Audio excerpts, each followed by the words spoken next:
Hi, everybody. My name is Daniel Hardman. I'm the chief architect at Evernym, and I also sit on the Sovereign Technical Governance Board, and I'm a Hyperledger Global Ambassador.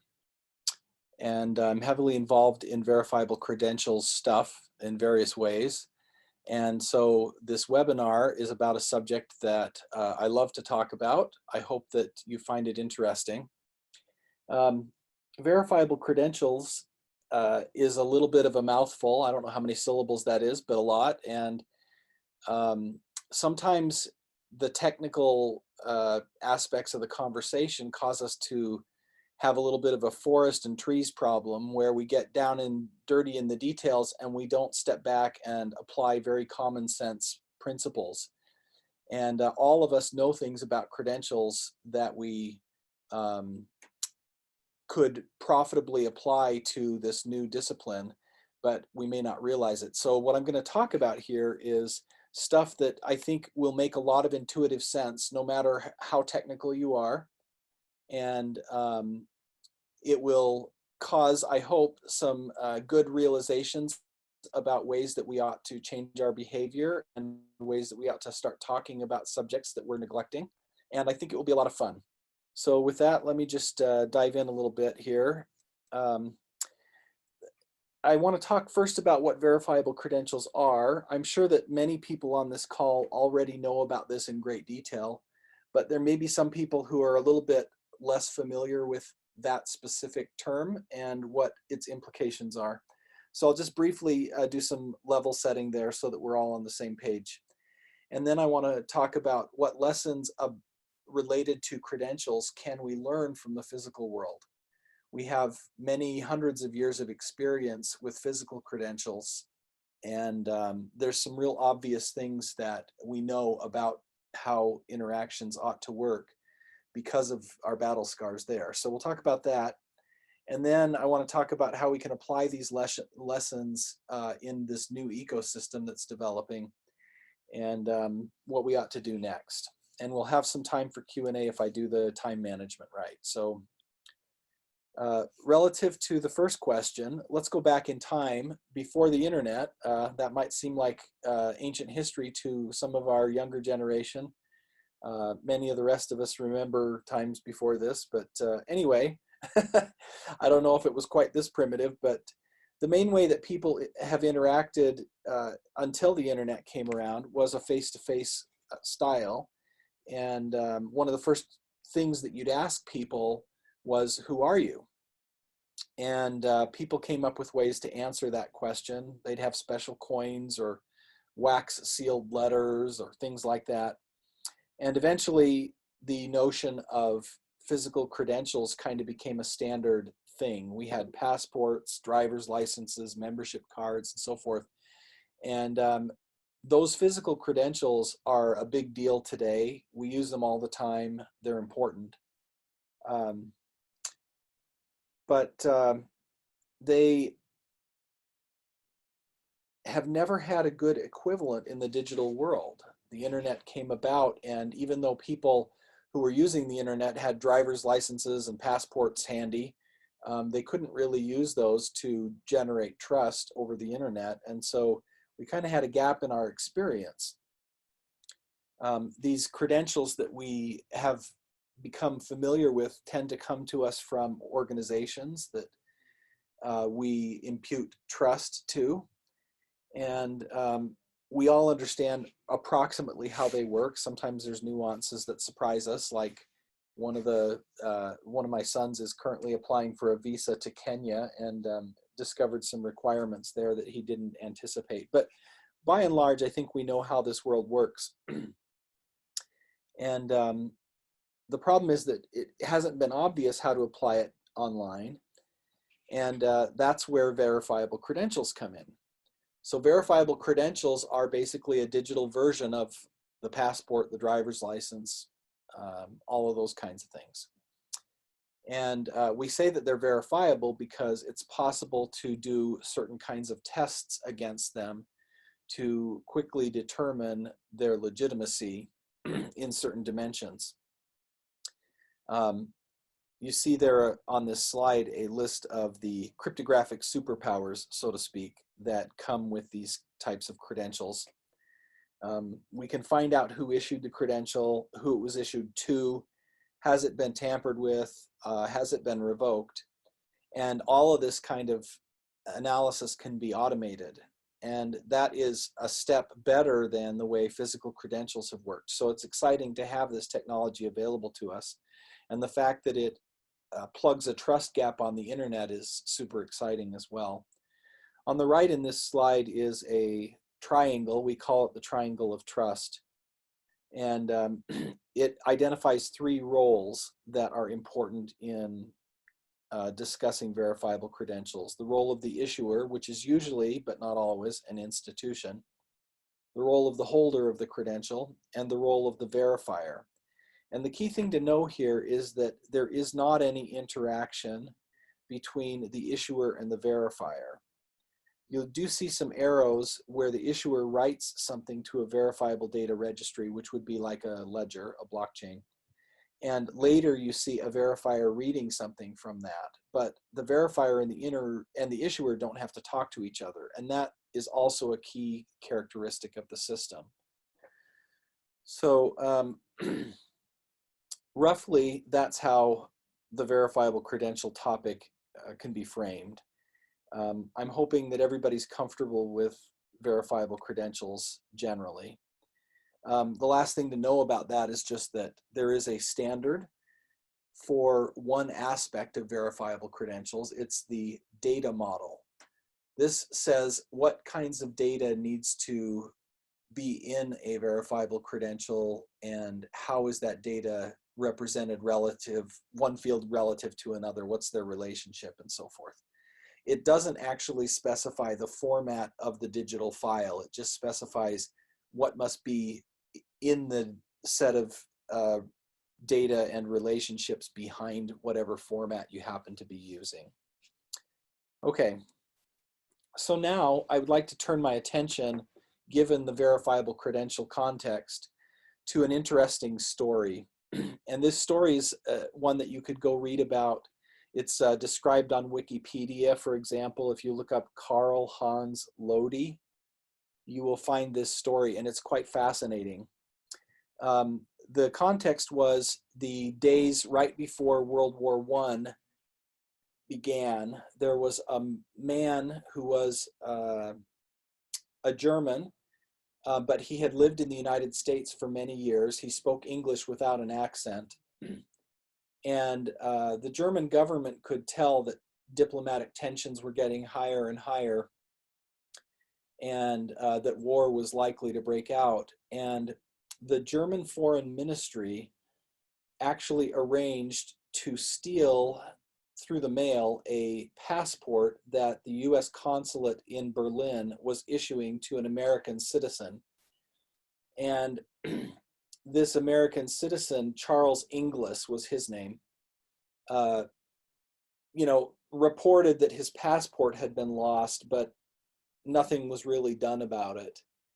Meanwhile, the German Foreign Ministry gave this stolen passport to Carl Hans Lodi and sent him to Great Britain and gave him instructions to go around and inspect all of the naval dockyards in the country and tell them what the strength of the naval forces was, which ships were in which harbors, and so forth. So Lodi walked around with this passport and showed it to people at the dockyards whenever he was challenged for credentials. And he was able to successfully gather quite a bit of information before he was caught. Eventually he was caught and he was imprisoned and later executed. But what's interesting is that the passport he was carrying is shown on the right here. You'll notice that there's no photo in it. The passport, if you were to zoom in, and I'd encourage you, if you're interested in this, to go look up the Wikipedia article and actually zoom in on the the fields in the passport, you'll see that there's a description. So it says that Charles Inglis was medium height. He had dark hair, an average eyebrow, and an average nose, and things like that. A very weak form of identification. And as a result of this particular case, the British Parliament passed a law requiring that all passports have a photo in it. So this is an interesting story, and it's only one of many stories in the history of credential usage, but it's a particularly interesting one because it reveals a whole bunch of things that we ought to know about the discipline of using credentials and the possibilities for fraud and ways that an ecosystem can be co-opted or strengthened, and what kinds of issues we ought to be thinking about in the processes that we build around handling verifiable credentials. So I'm going to use this particular story as the basis of some reasoning about how verifiable credentials ought to work. The first lesson learned from this story, I would claim, is that just holding a credential isn't enough. We should never forget this fact. The spy in question held a credential, and it was a true credential. It had not been, faked in any way. The only thing that was wrong was that the credential wasn't for the person who was holding it. So it absolutely must be the case that in the usage of these newfangled verifiable credentials for online interactions and so forth, the parties in question have to prove their legitimacy, not just that the credential is legitimate. So a holder of a passport needs to prove, if it's a verifiable credential, they need to prove that they are the correct holder of the passport. It might also be possible that we should attach additional requirements, at least in some cases, where you should have to prove that you are holding the passport on a device that's an appropriate device for that person. So, if Alice owns an iPhone and a tablet and a laptop, but the proof about Alice's credential is coming from, let's say, a server in Azerbaijan, then it's questionable whether that proof should be considered legitimate, even if there's some other indications. It could be. I'm just bringing up that there are some dynamics here that we need to be thinking about. So that's just one lesson. The second lesson to know here is that revocation is a big deal, a really big deal. When this passport went missing, the US State Department knew that there was a passport missing, but they didn't really have any way of telling anybody who was presented with the passport that the passport they were looking at had been revoked. And the primitive way to do that would be to tell everybody who runs into a passport, pick up the phone and call the US State Department and ask them whether passport 12345 has been revoked. But there are better ways to do this, and verifiable credentials can actually support those better ways. But whichever way you want to do, it's really crucial that you have the possibility of revoking credentials. There are a few possible kinds of credentials where revocation is probably not particularly important. For example, if you were to embody a movie ticket in a verifiable credential, the stakes are not high enough that revocation is probably important. But certainly for things like passports and driver's licenses and university diplomas and so forth, revocation is a big deal. So we need revocation in our ecosystem. Lesson 3 here is abuse by holders isn't the only risk. Now, I don't want to minimize the problems around abuse by holders, but in the story of Carl Hans Lodi, the legitimate holder here was Charles Inglis, and Charles Inglis did nothing wrong. Nonetheless, fraud happened. So how do we understand that kind of a problem? And the answer is we understand it by thinking through the entire fraud space, if you will. And what I'm showing here on the left on this slide is a four-dimensional model for fraud. Basically, four different questions are considered. One is, who is deceived? That's the blue axis here. Another is, who is the perpetrator of the deception? Another is, when does the deception happen? And another is, where does the deception happen, or with respect to what information is fraud happening?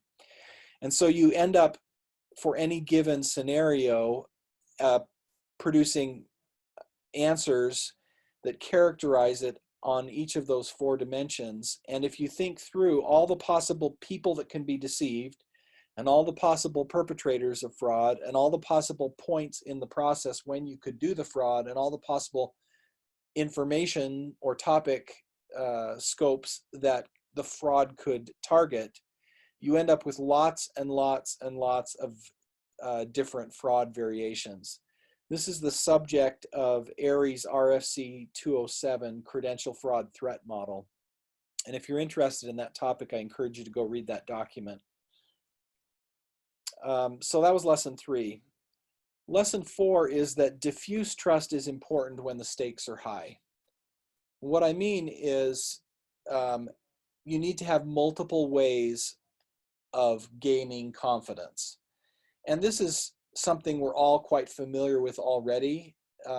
Many of us use two-factor authentication in our online logins. That's a simple form of diffuse trust. If somebody had, at the shipyards where Lodi was walking around with this fake transport, if they had said to him, "That's great that you have a passport, but can you also show me some other form of identification?" Suddenly Lodi would have been in trouble because he only had one form, and all of the trust that was imputed to him was based on that one form of ID. And there are reasons why in the physical world you have to show up to certain interactions with multiple forms of ID. So to get a physical driver's license in the state of Utah where I live, you must have 2 forms of government issued ID, one of which has a photo on it, or you must have 3 forms of some other thing. And those requirements in the physical world need to be applied to virtual or verifiable electronic digital interactions very often as well. Not in every case, just in whatever cases where the stakes are high enough to justify it.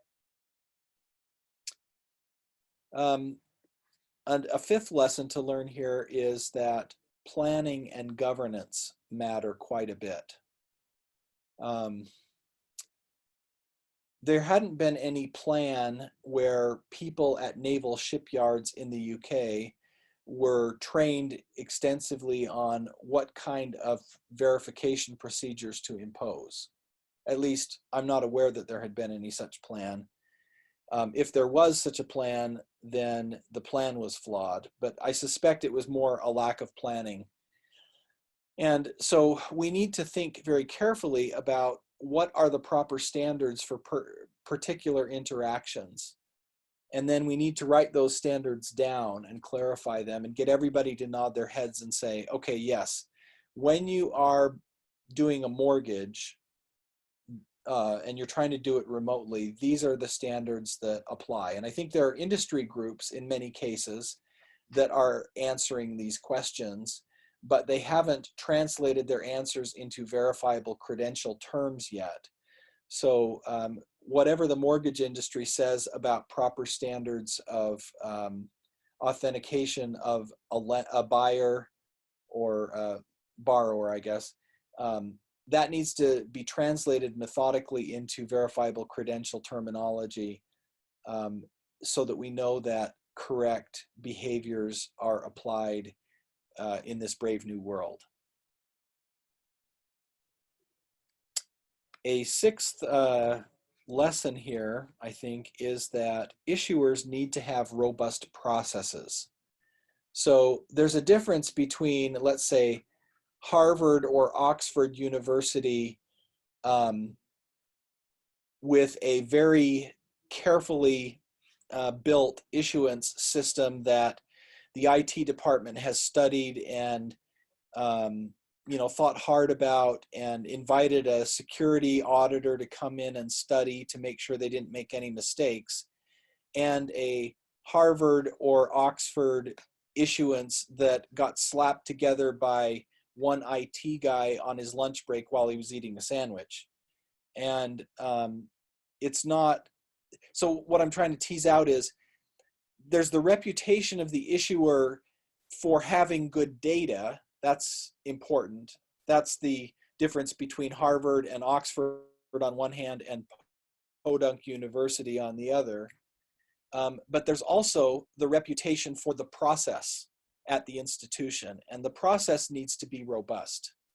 I've got a picture here of a photo, a picture of a driver's license that has the Real ID logo on it. And if you're in the United States, you're probably aware of this. If you're in the EU or somewhere else in the world, this may not have impinged on your consciousness, which is fine. But similar phenomena are happening in many places. In the United States, the authority to issue driver's licenses is something that the states have.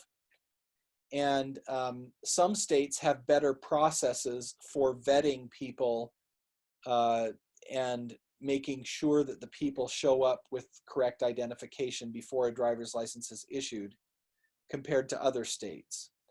And so the federal government in the United States did some work at one point and decided that people shouldn't be allowed to board a plane or do other important kinds of interactions with their driver's license unless the vetting standards of the individual states were strong enough. So they came up with some criteria, and they said, if you meet these criteria, we will give you the Real ID trust mark and you can put it on your driver's licenses. And we're now going to change, I think it's in October of 2020, all flights on airlines in the United States that require identification for the flyer will require a Real ID logo on the identification and not just any arbitrary state driver's license. So this is a recognition in the physical world of the phenomenon that issuer processes matter and we need to make them robust. So there are more lessons undoubtedly that we could draw from this story of Lodi and his passport and from other stories like it. But I'm going to just stop with those 6. I think they provide really good fodder for discussion. And the logical follow-up question to all these lessons is, okay, if those are the lessons, what are we doing about them? Are things being done in the verifiable credential ecosystem to do the right thing and make sure that we are secure? And the good news is, the answer is yes, things are being done and we are learning these lessons. The cautionary news is that sometimes things remain to be done, and so we should be energized and careful and thoughtful and not just assume that all of this stuff is taken care of for us because this ecosystem is so young.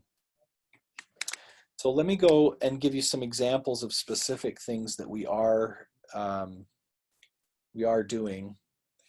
First of all, there is a lot of active work that's going on to integrate advanced key management into the technologies we're talking about.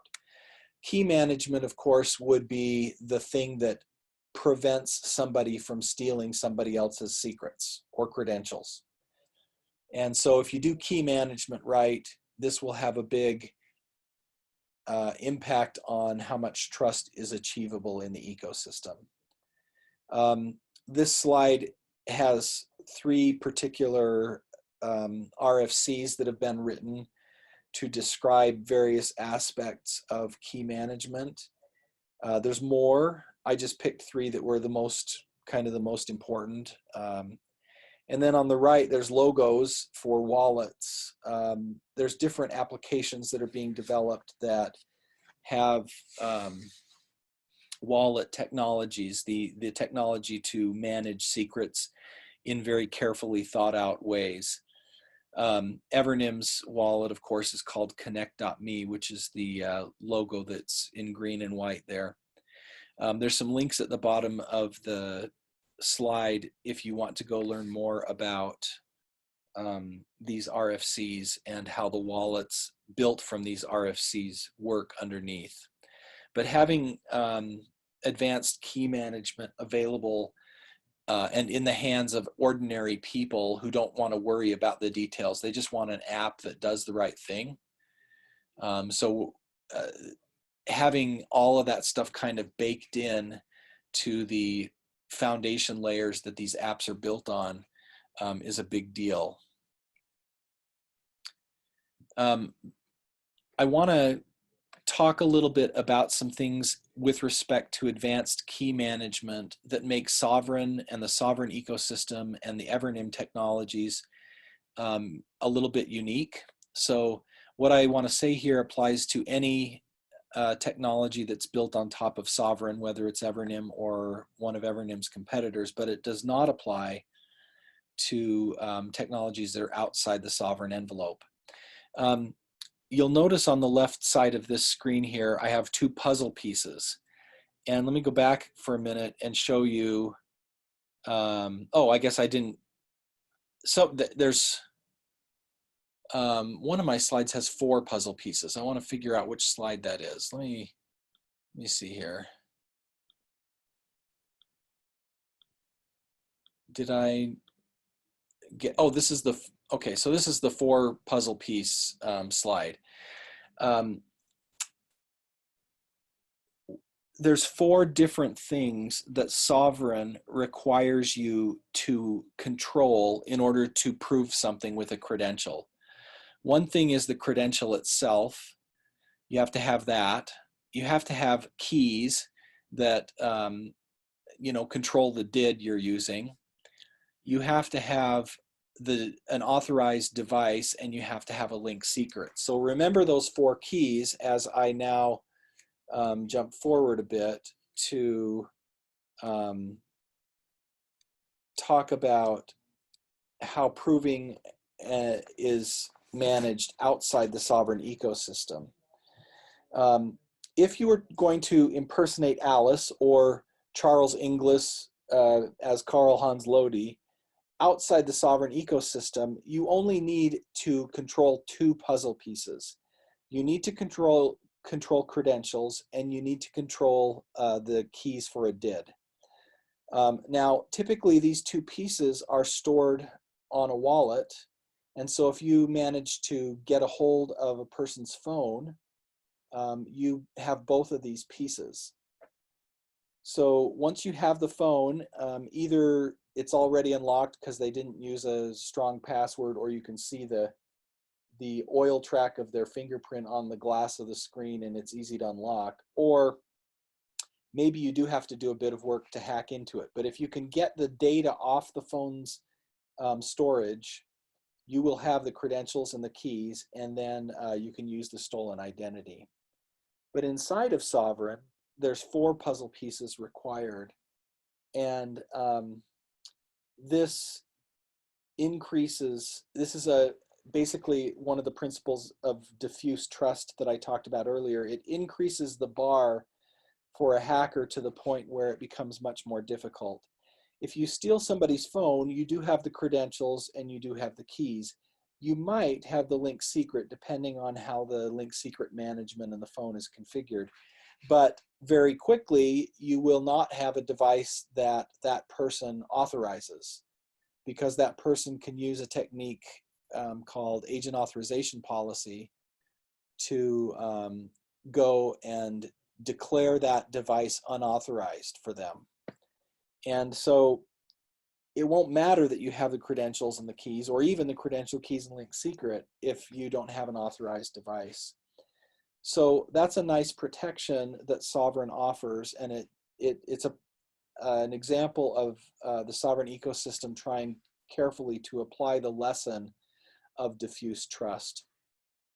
By the way, this particular feature is not in shipping software yet. It's just in a different branch of the main code base.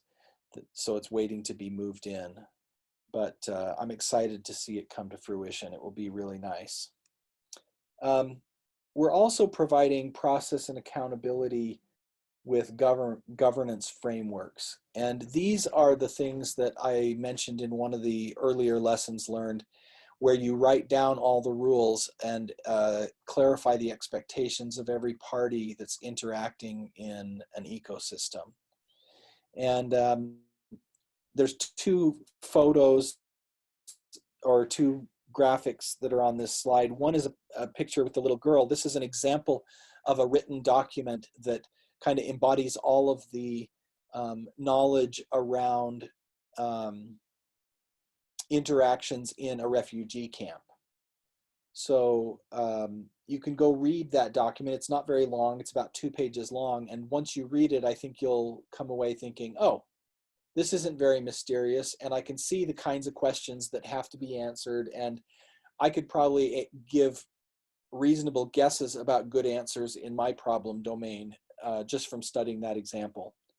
The second little image that's called out here is just recently there was a proposal that I made about how to turn these human-friendly documents into something that's machine readable, so that you can write software that consumes trust frameworks and know that it's going to do the right thing. So that's kind of an exciting development, I think, that shows progress on this dimension. Another important area of innovation is the connection between verifiable credentials and biometrics. Biometrics have been around for a long time. They've become more and more prominent in our thinking. All of us now are aware of things like Touch ID on our phones and so forth. But primitive biometrics, namely photos and so forth, have been used even in the physical world for a long, long time. And the need to have biometrics in certain use cases in the online world is obvious. It's not obvious how to apply biometrics without losing privacy, but there are ways to do it. And there was just an article, it was published either yesterday or the day before yesterday in the IEEE Communication Standards magazine about this very topic. And the diagram I'm showing is an example of one of 3 biometric usage patterns with verifiable credentials that article discusses. If anybody wants to know more about that, reach out to me and I'll be glad to talk to you more about that. Another thing that's going on is we're categorizing fraud by doing some risk scoring. And what we're doing is we're basically surveying people who are practitioners in the space and asking them, what do you think about this particular dimension of fraud? So if you look at this spreadsheet here, there's a bunch of lines from 1.1 to 1.6.3 that are in blue. And these are lines that answer the question, who is the perpetrator of fraud? And so there's like, I don't know, a dozen different answers to the question, who might be the perpetrator of a fraud? And we're asking people to say, on a scale of 1 to 5, how easy do we think it would be for this particular perpetrator to commit fraud? How tempting would it be for that perpetrator? How painful would it be if that particular perpetrator did it? How hard would it be to detect, and so forth? And you end up with a scoring system that lets you find the hot spots for fraud. And the hot spots are represented by the red squares in this particular spreadsheet. So, for example, fool issuer down there, the consensus of the people that have been surveyed so far is that if you can get the issuer to create bad data in the first place, that particular fraud troubles us more than the fraud of fooling the holder, for example, that's right below it. We would love to have people on this call go and put their own wisdom and perspective and use cases into this matrix and share in the scoring. If you're interested in doing that, right at the bottom of this slide, there's a link, and you can go there and you'll find a spreadsheet with instructions about how to give your own input. Another thing is we're exploring some really clever ways of eliminating fraud with certain techniques or features that we can build into the ecosystem. There's a paper that was written at Rebooting Web of Trust 9 in August in Prague just this last year, called Alice Attempts to Abuse a Verifiable Credential, and it walks through a whole bunch of different ways that a malicious holder could try to commit fraud with a credential. And for each way that the paper covers, it also says, well, here are some remediations, here are some techniques that we ought to either have in our ecosystem or we ought to recommend as part of a governance framework or whatever. So if you're interested in that topic, go read the paper. Then on the right side of the screen here is one particular topic that I think is interesting. People have said that the use of linked secrets in Sovereign worries them because secrets are so easy to transfer, and could Alice like share her linked secret with somebody? And there's a whole giant discussion about that topic that we can't get into in great depth here, but the short answer is it's possible to share a linked secret, just like it's possible to share the keys for your DID, and it's possible to share the credential itself. But there are some very useful things that can be done that will make this highly unlikely, and one of them is what we call a linked secret bond. So in the picture at the right, you have Alice, who is the holder of a credential, and we have a process that's numbered from 1 through 4. At the beginning of this process, Alice has a credential, and the credential includes personally identifiable information. And she wants to use a forum, but she wants to be anonymous on this online forum. Yet the forum has it has a standard that says you can't do any trolling, you can't call people names, you can't lie.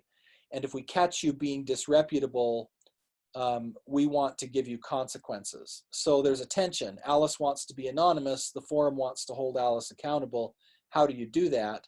And the answer is a linked secret bond. Alice takes her credential and she uses a technique called verifiable encryption to encrypt personal identifiable information like her social security number, her email address, her phone number, whatever the forum tells her she needs to provide.